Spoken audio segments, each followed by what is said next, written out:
Again, welcome back po sa Finding Hope with Ami. Isa na naman malaking pagpapala ang regalo ng Panginoon sa atin ngayon. Kasi ang guest natin, basta ako yung, sandali pa lang kami nagkakilala, pero talagang na antig ang puso ko. Isa siyang dating starstruck contender, nag-aartista hanggang ngayon, pero ang tulad na sinabi ko kanina, yung naantig ako dun sa pagiging matapang niya, pagiging bold niya sa pag-share ng kadakilaan ng Panginoon sa buhay niya.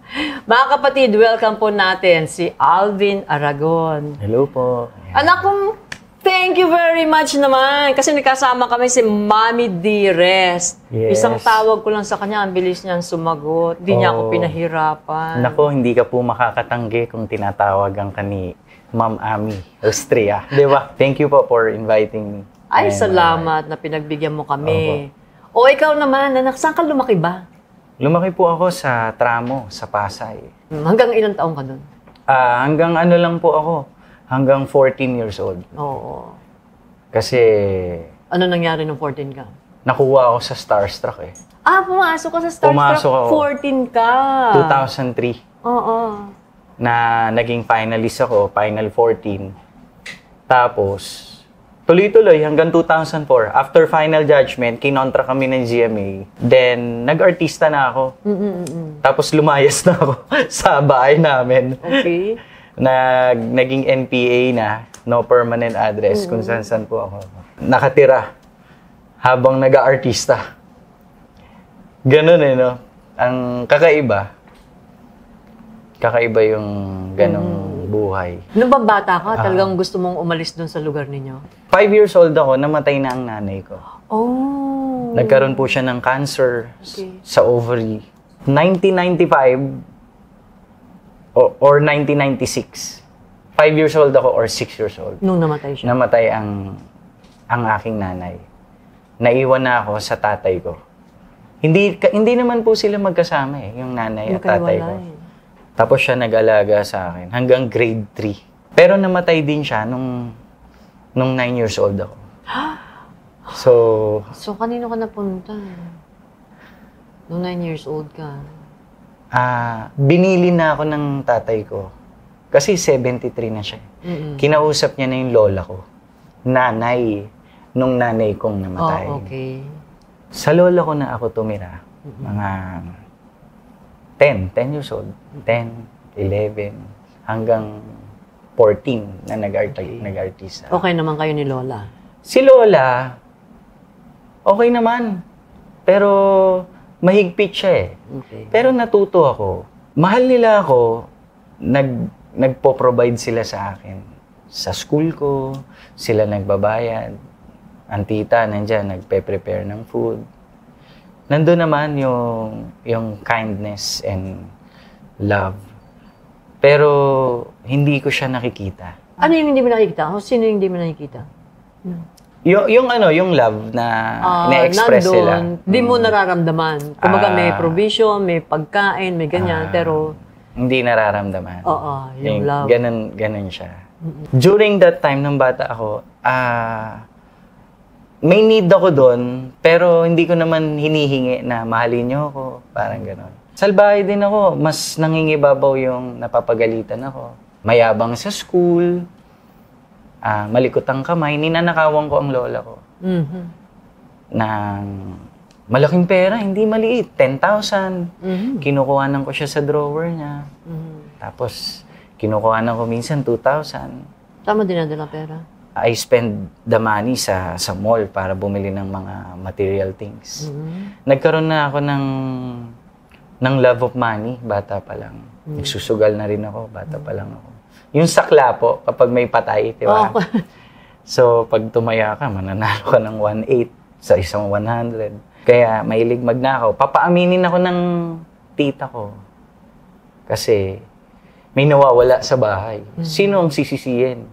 So, hanggang napapaamin ako kasi natatakot na ako eh. Pag umamin pala ako, mas grabe pala yung palo, mas masakit.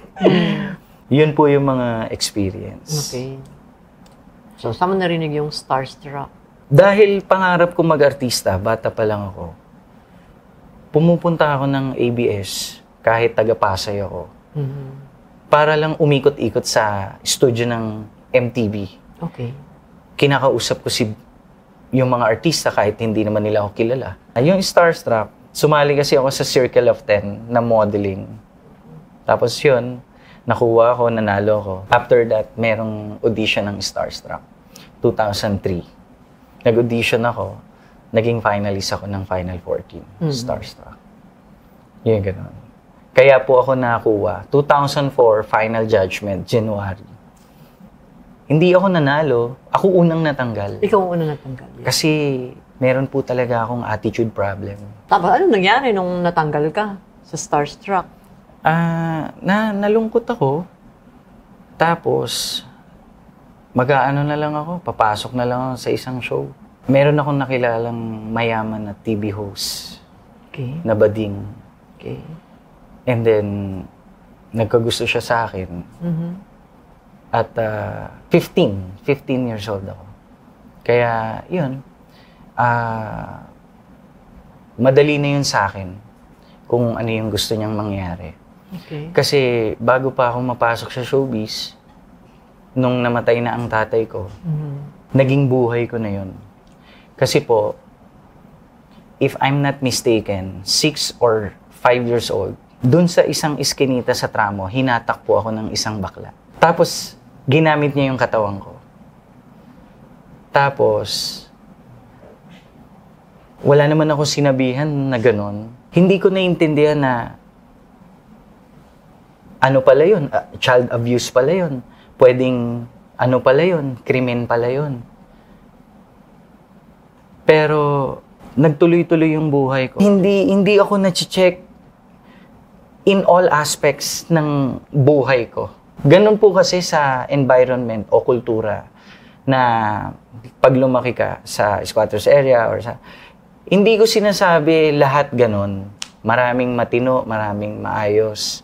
Pero nandun ako napunta sa ganung sitwasyon na pag may mali, hindi po ako nakakarinig na, oh, okay lang yan, AA. Next time, wag mo na lang ulitin, ha? O, mag-sorry ka dun. Hindi po ganun. Anong gagawa nila? Ano? Ayan na naman? Hampas, batok, ganun po ako lumaki. The Lord Jesus wants us to practice love and justice inside our home. Amen. Amen. Kaya my children knows that pag may mali sila, lagot tayo kay daddy. Okay. Pero kilala nila ako that when they say sorry, daddy releases forgiveness. Amen. Kasi darating ang time, aalis ang mga anak ko. Pag alis nila, it's between God and them. How they look at God, that God hates sin. That God forgives when they sin, when they ask for forgiveness. God can forgive them. Amen. The importance of having a father is very important to our children. Amen. Yun yung nawala sa akin na maaga. When my father died, I was 9. Sa maraming bata dyan na nasasaktan kasi pinapagalitan lagi at pinapalo ng tatay. Nako, love ka nun. When you read Bible, laging sinasabi doon na He disciplines those He treated as a son. He corrects those He loves. 2009 kasi, kinorek na ako ng isang Christian. Oh, paano man nangyari yun? Yung 2009, sa Holiday Inn, sa Victory Weekend. Paano ka napunta dun? In-invite ako ng isang mga taga-networker. May mga networker kasi dyan, pakalat-kalat. May grupong umaatin doon. Sinama ako. Okay. Umatin ako. Nung umatin ako, may mga nakilala akong Kristiyano, may mga nag-share sa akin about the Lord using the booklet na 1-to-1. Tinuturuan niya ako about the Lordship of Christ, the salvation. Yan po ay mga bago sa pandinig ko. Ano naging epekto sa'yo? Umiyak ako sa Lord Talagang cry out ako, sumisigaw ako. Kasi hindi lang naman po yun ang nagagawa kong kasalanan. Natuto akong mag-drugs noong 2005. Until 2008, I learned to use drugs. Yun ang aking buhay during na... So, sabay-sabay ito. May relationship ka binigay, tapos may addiction. Tapos may babae din. Tapos may babae din at the same time. Nung naging Christian ako, March 13, 2009, I repented. I have devotion to the Lord Jesus every day. Yung umiyak ako, doon nag-start eh. Hagulgul po. Yung hagulgul ko, Lord! Iparamdam mo na mahal mo ako! Ganun po yung ano ko eh. Yung iyak ko eh. Hagulgul. Tingin ko yung sigaw ko po na yun, hindi dahil doon sa mga kinukwento ko po sa inyo. Ganun po kabigat yung buhay ko. Tsaka kasi naghahanap ka ng pagmamahal talaga, kaya ka ganun. Hindi. Yung I don't deserve to live eh. Ang dumi-dumi. Ayaw sa akin ng mga tao, ayaw sa akin ng mga taga-tramo, ayaw ng mga taga-school, ayaw din ng taga-showbiz. Buti nga hindi ako nagpakamatay eh. Pag nag-drugs ako, hardcore ako. I don't care kung ano sabihin nila. Kasi mahirap eh, yung buhay ko. Kaya ang sigaw ko, Lord, iparamdam mo na mahal mo ako. Sabi ko sa kanya, March 13, 2009, sa Holiday Inn, sa Ortigas. That night, I surrender my life to Jesus. Sabi ko, Lord, isusuko ko na yung buhay ko sa'yo. Anong gusto mo? Then, starting that day, I read the Word of God. Nagkaroon ako ng personal relationship with the Lord Jesus. March 14, tuwing umaga, 2009, every day, I read the Word of God. I understand why Christ needs to suffer. Because of the blood of Jesus, we will receive forgiveness if we believe in Jesus. When I saw that, when I read that, when I experienced the truth, yung katotohanan ng ginawa ni Christ, iyak lang ako. Lord, gusto mo akong patawarin sa mga ang dami kong ginawang kasalanan. Lord, salamat po. Ikaw nagbayad. Dapat ako. Lord, thank you. Love mo ako. Yung parang hindi nabigay, parang may nagbigay. Yung hindi ako ginudge, ang dami kong ginawa na dapat magalit ang Diyos. Dapat nga itapon na ako sa impyerno eh. Pinorgive niya ako. Salamat po, Jesus. Simula po 2009, March 13, hindi na po ako nagda-drugs. Until ngayon, 2025. Hindi na po ako nagnanakaw. Until ngayon, 2025. Yung pinsan ni John Lloyd Cruz, si Iris Nanyes Cruz. Ginawa niya akong general manager noong 2017 to 2018 ng Generics Pharmacy sa Cavite City.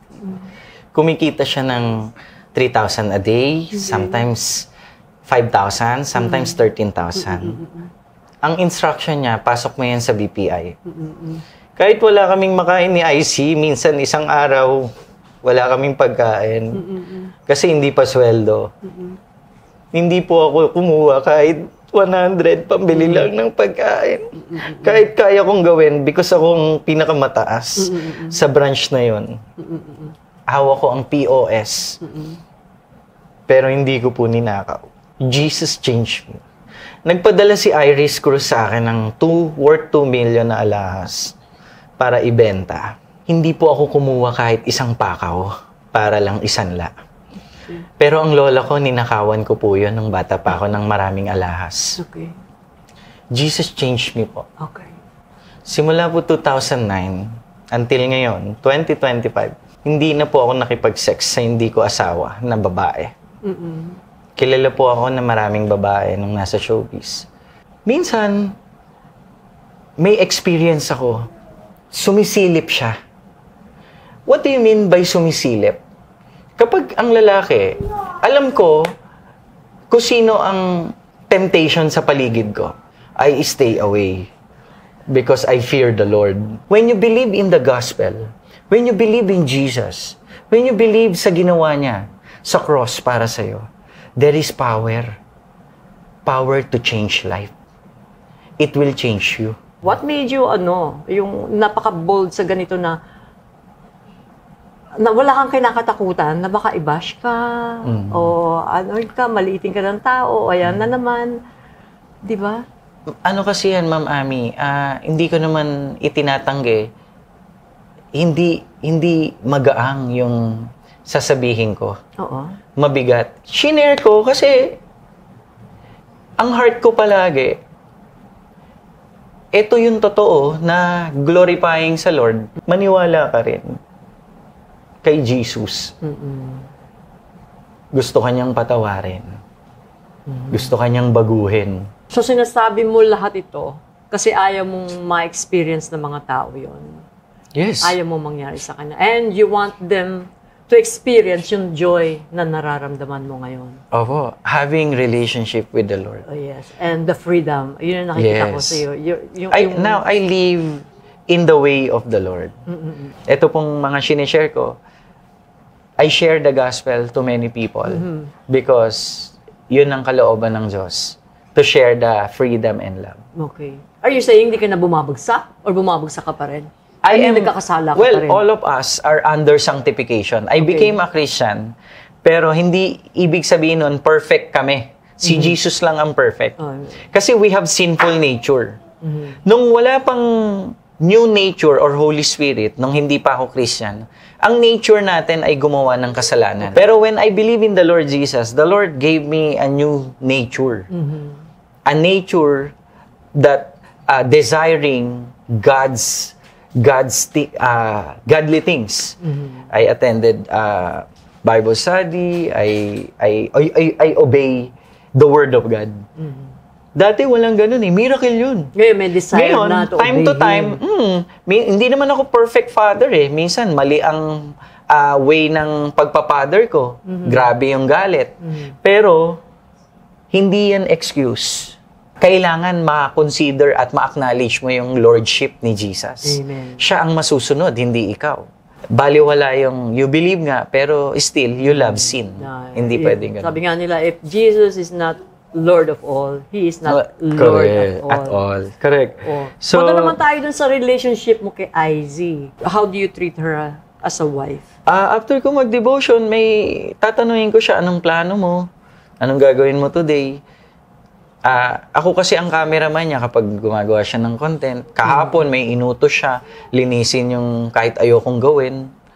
Ginawa ko, linisin yung laundry area. Ginawa ko. Si Lord lang nag-help na magawa yun eh. Pinufulfill yung vows sa wedding. Hindi rin perfect ang marriage namin, nag-aaway kami. Kasi we have different culture eh, di ba? Lumaki siya na ganon, nakita nyo naman. Probinsyana. Yung katinuan niya, di ba? Ako, yung worst, di ba? Na parang, tapos pinagsama mo, magkaiba ng perspective lahat. Nagiging one lang kami because of the Lord. Pareho kami ng faith, pareho kami. Nag-e-end kami lagi, ano bang gusto ng Lord. Ang pinakamahalaga po ay hindi namin ibig mawala yung devotion. Kasi hindi naman namin kaya ho yan, apart from the Lord. Ano yun, every day, every morning? Every morning we read the Word. Oo. Gano'ng katagal? Gano'ng kahaba? Iba na po kasi ang basa namin ngayon, 14 years na po. O 13 to 14 years po kaming Kristiyano. Nung una, basa lang, plain. This time, hindi kami kontento sa isang verse without digging. Bakit to sinabi? Sinong nagsulat? Sinong recipient? Tsaka, lagi kaming nagbabasa ng commentary about the word. Importante. Very important yung mga Bible scholars sa Bible Hub. Yung mga Bible scholars ni-raise up ng Lord to study the Word talaga. At hindi ka tumitigil, Opo. maski na 14 years. Ngayon, gusto mo pa rin Opo. yung relationship na tuloy-tuloy. Oo, kasi Na wag mawala. until my last breath po. Oo. Na hindi ka nagiging complacent. Ay, kilala ko na siya eh. Tama na yon. Opo. Alam niyo po, hindi matatapos ang buhay mo na akala mo ba kilalang kilala mo ang Panginoon. Hindi. Kaya non-stop po ang pagkakilala sa Panginoon Diyos. Masasabi mo ba yan na nung panahon na sinasabi ni IC na 7 years daw kayong walang-wala? Ni walang pamasahe, ni walang ano. Ano po kasi? Parang calling din ba ni Lord yan?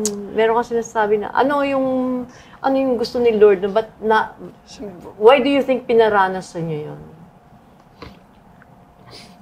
Kasi po, nung naging Christian kami, nasa peak siya ng sex bomb. Oo. Ako din naman, hindi naman ako singsikat ng mga Richard Gutierrez. Pero kahit papaano parang nakilala po ng bahagya yung Starstruck.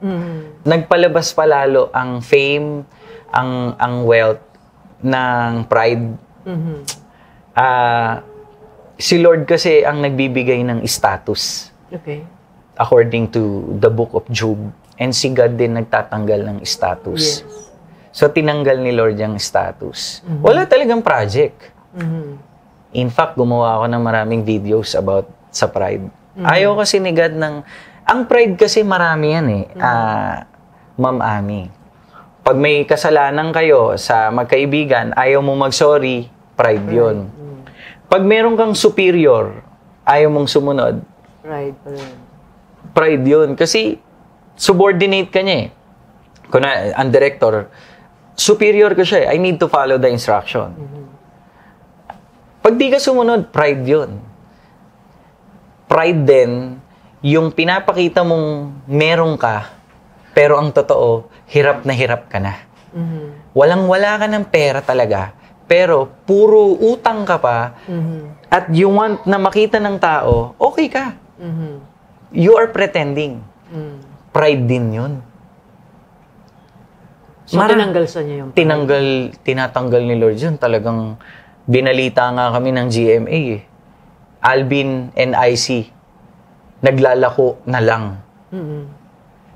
From nung kinover nila yung wedding, siguro after isang taon, yun naman yung kinover nila. Nakakadurog eh, no?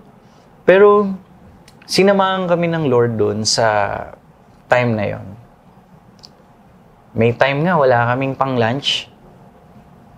Sabi niya, sige, benta ko yung mga betchin, isang box. Meron kami. Binenta ko sa palengke ng Cavite City. Walang bumili. Hindi ko na alam gagawin ko. Wala akong makuhang pera. May talahiban sa tabi ng palengke. Nagbike ako doon. Binagsak ko yung bike ko. Sumigaw ako ng malakas na malakas. Sabi ko, Lord! Sabi mo, ipoprovide mo kami. Sabi mo, do not worry. Pero, dinala mo kami sa Cavite. Wala naman kami makain. Iyak ako ng iyak noon. Malakas talaga. Umahagulgul ako. Tapos, umalis po ako. Tapos, sinundan ako ng motorcycle. Vroom! Tapos, pinatabi ako sa isang iskinita. Sabi sa akin ng lalaki, ba't ka umiiyak? Nandun lang yung bahay ko sa likod eh. Anong problema mo? Wala po kaming makain na asawa ko. Okay lang yan. Ganyan talaga. Minsan. Ito. Tig 500 tayo. Binigyan akong 500. Yung pera niya hinatiang. Sabi ko, thank you po. Tapos bumili ako ng pagkain, ulam. Han, may pagkain na tayo. Pinrovide kami ni Lord. Agad. Wala naman kaming kamag-anak doon. Talagang sinadya ng Lord dalin kami doon eh. Kasi may plano siya doon sa amin. Ililipat niya kami ng church. Pero yun yung experience. Tapos, pumunta yung mga binentahan ko sa palengke. Pinahanap ako. Yung mga may-ari ng tindahan doon. Sabi niya, sorry ha. Hindi ka namin binilan. Hindi namin alam na may problema ka. Narinig pala yung sigaw ko sa palengke na umahagulgul ako. So, yun, ang nangyari, binigyan ako 500. So, yung panahon na wala ho talaga, hindi kami pinabayaan ng Lord. Amen. Ang daming tinuro ni Lord. Nabuntis siya. 20 pesos lang ang pera ko. Ang tinuturo ni Lord, 9 na buwan. Ba't mo dadalhin sa private? Mayabang ka, ginanon ako. Ba't di mo dalhin sa public hospital? Maraming nanganganak doon wala nga pera Kasi yung pride yun. Ano yung pride doon? Kasi ayaw mong tingin sa'yo ng tao, naghihirap ka. So, kailangan kong mag-pretend na meron. Kino-cover up na, hindi, magpo-provide yan si Lord. Faith. Ang gusto rin ni Lord, wisdom Hindi pwedeng faith lang. He is pleased na may faith ka. But He is pleased also kapag may wisdom ka. Siyempre, yung wisdom sa Kanya lang galing. Sa Kanya yon. So, ang wisdom pala doon, yun nga, 9 months, nag-ipon ka. Alam mo yun? Ang daming tinuro, maging faithful sa binigay niya. Ang pinaka-paborito kong tinuro niya. Ano ibig sabihin nun? Kapag hindi ka faithful sa perang binigay niya, 1,000. Paano ka magiging faithful sa 10,000? Kung sa 1,000 lang, inom ka ng inom. Kung san-san mo dinadala, nagsusugal ka na. Paano kapag 10,000? Naku, baka mag-casino ka na o slot machine. Mo nga sa akin, ano yung pagiging faithful sa ibinigay niya? Ano yung gagawin mo? Faithful. Una, magpasalamat ka, acknowledge that this came from Him. Okay. Pera man yan, o trabaho, o material things. Okay, tapos? Okay? Ngayon, aalagaan mo yan. Kasi yan ay binigay ng Diyos. Okay. Maraming tao nagdi-desire ng malaking bahay. Okay. Pero yung maliit na bahay na binigay ng Diyos, hindi mo malinis. So, kung ano yung pinigay sa'yo ng Panginoon, pangalagaan mo. Kanya yan Oo. Hindi naman talaga yan sa'yo. Marami ng passages sa Bible that God owns everything in this life. Breath, money, He owns everything.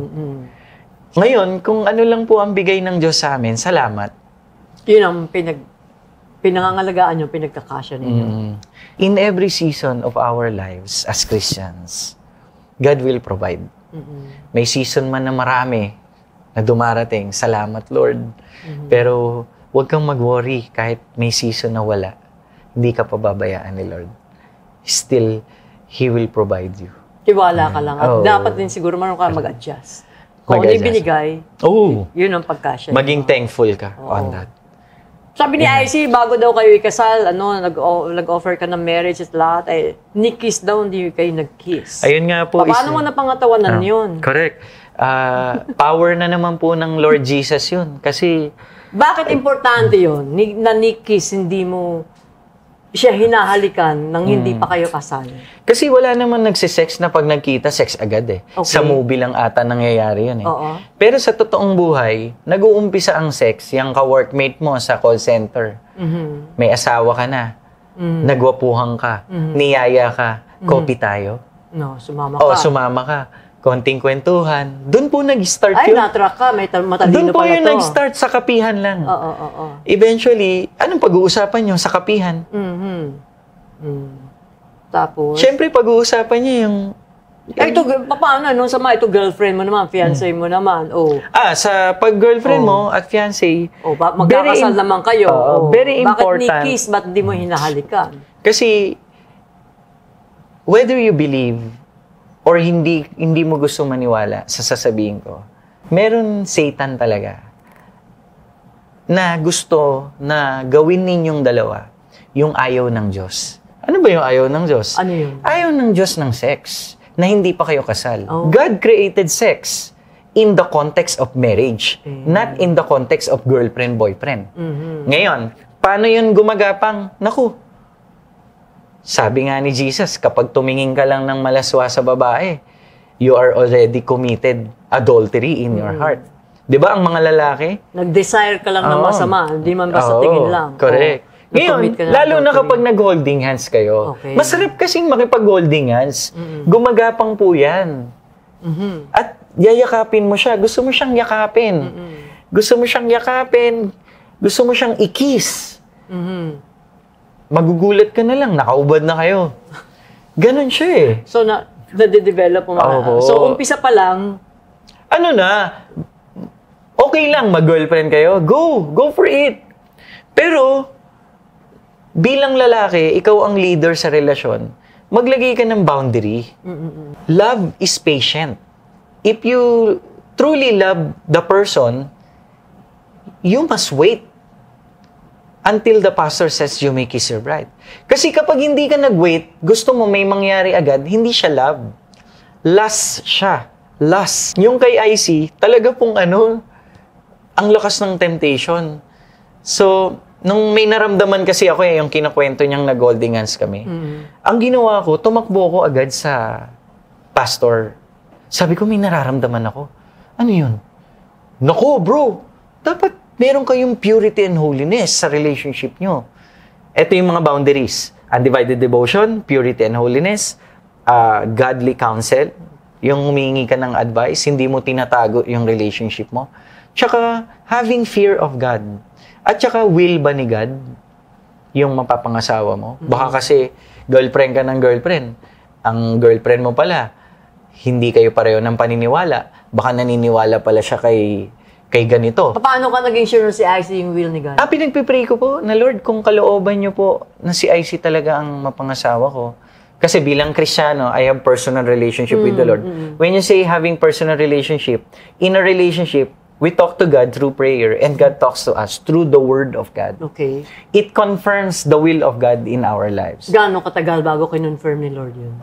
Ano po? Ang kanyang pinakita, yung leading, ganun ang ginawa niya sa akin eh. Nililid niya ako. Minsan, nakikita ko si IZ kahit hindi ko naman hinahanap. Pero, yun po yung mga panahon. Sa iba-ibang lugar o sa Victory sa ibang lugar. Yung parang nire-remind ako lagi ng Lord. Kasi may time na naiinip na ako. Gusto ko ng, kahit hindi na lang si IC, nag-try ako ng iba. Kasi gusto ko na makasal eh. Ngayon, ang will talaga ng Lord, ibigay ang si IZ, yung pinagpe-pray ko. Kailan mo na-confirm na si IC? Maraming beses niya nire-reveal na si IZ talaga kasi nag-provide siya ng singsing eh. Nung nangliligaw po ako kay IZ, may lumapit sa akin, kapag napasagot mo si IZ, sagot ko na yung proposal ring. Oh. Kaya po nung sinagot niya ako, binalikan ko siya. Sabi niya, sukatan mo ng yung daliri.